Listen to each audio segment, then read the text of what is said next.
Let's open the book on this. Today in Hartford, we are looking at severe thunderstorms, flash flooding, and even hail on the table, with talk of a possible super El Niño shaping a stormy summer pattern.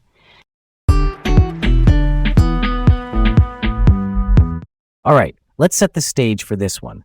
Lots moving in the skies and on the ground, so we'll keep it tight and useful. I'm Leah. And I'm Garrett. Welcome to Laid Back Local, the news of the day with Leah and Garrett in Hartford. First up, severe weather alert. Thunderstorms and flash flooding are threatening Connecticut, including right here in Hartford. The National Weather Service says to expect rounds of heavy rain, possible hail, and damaging winds, with gusts that could push near 28 miles per hour. Timing runs tonight into tomorrow, so the evening commute and the morning rush are both in play. This comes after a very turbulent summer, and I want to underline why we keep hearing about El Niño. El Niño is a warming of Pacific Ocean waters that can shift the jet stream, which is the fast river of air high above us that steers storms. When it shifts, places like New England can get more moisture and more frequent severe setups. There's even talk of a potential super El Niño, meaning a very strong El Niño, possibly one of the strongest in nearly 50 years. Yeah, that checks out. More energy and moisture in the pipeline, more storm chances here. A quick vocab check while we're at it. A watch means conditions are favorable. A warning means it's happening or about to happen. If a flash flood warning hits your phone, that is your cue to avoid low spots and never drive through water. Even a few inches can sweep a car, no joke. Real talk. A few simple moves tonight can help. Clear any street-side drains near your place if it's safe. Secure loose chairs or umbrellas on porches. Charge your phone and flashlights. And if you park near a river or a spot that puddles fast, try to move the car to higher ground. It's the little prep that saves big headaches later. And if you're out late, keep an eye on lightning. If you hear thunder, you're close enough to be struck, so get indoors. We'll keep an eye on updates from the National Weather Service for Hartford and nearby towns. And if anything escalates, warnings typically hit phones and local alerts fast. Next up, a difficult and very serious story out of Meriden. Graphic body cam footage was released showing a domestic attack on Sagamore Road on Sunday. Meriden police officer Anthony Offielli, who was the responding officer, shot Robert Lee Jenkins III after Jenkins attacked his father, Robert Jenkins Jr., with a baseball bat. Both men later died, the father from blunt force injuries and the son from gunshot wounds. An investigation is underway to determine whether the shooting was legally justified under Connecticut law. That's heavy, and it highlights something police talk about a lot.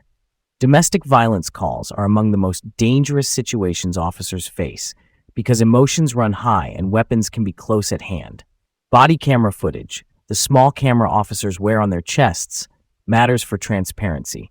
Transparency just means everyone gets a clear record of what happened, step by step. Why release the footage so quickly, do you think? Is it mainly about maintaining public trust, or does it also help witnesses and investigators align timelines? Probably both. Early release can cool rumor mills and give the public a shared set of facts. And for investigators, it's a primary source, a direct record of what the officers saw and did. But we should say the legal review takes time, and that's normal. Evidence needs to be collected, statements taken, and the video aligned with forensics before any conclusions are made. All right, let's move on.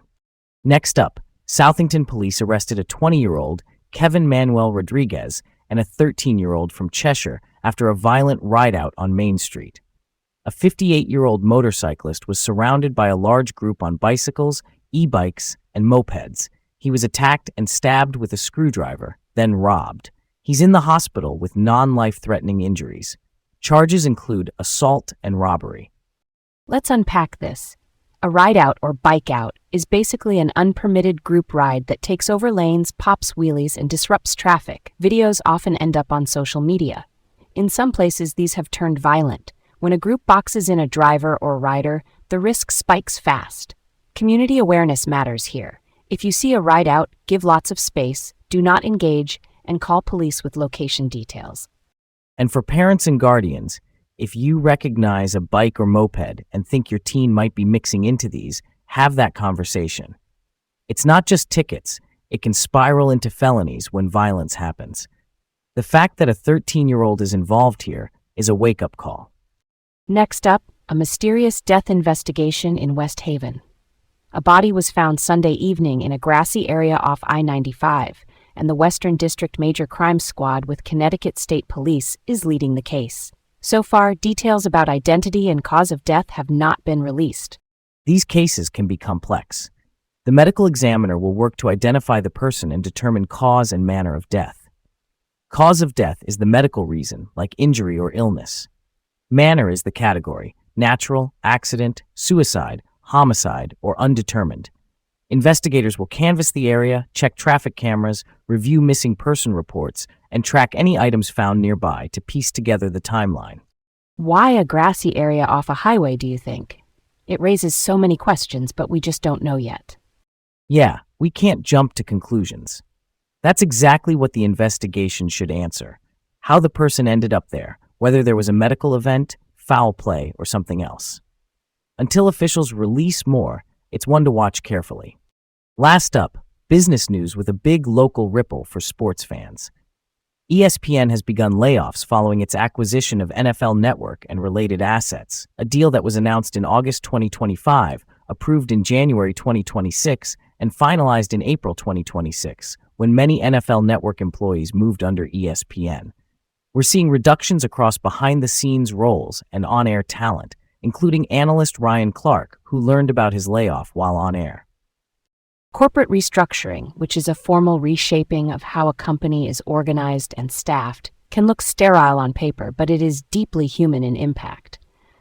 A 10% equity stake was part of this deal. Equity stake just means an ownership slice. When two large media operations combine, overlapping jobs are common, but it still lands hard on the people doing the work and on the audiences who connect with their voices. From a fan angle here in Hartford, this could shift how we watch NFL coverage, red zone distribution, and fantasy content under the ESPN umbrella. But it will take a bit to settle. Schedules, shows, and lineups usually shuffle before a new normal emerges.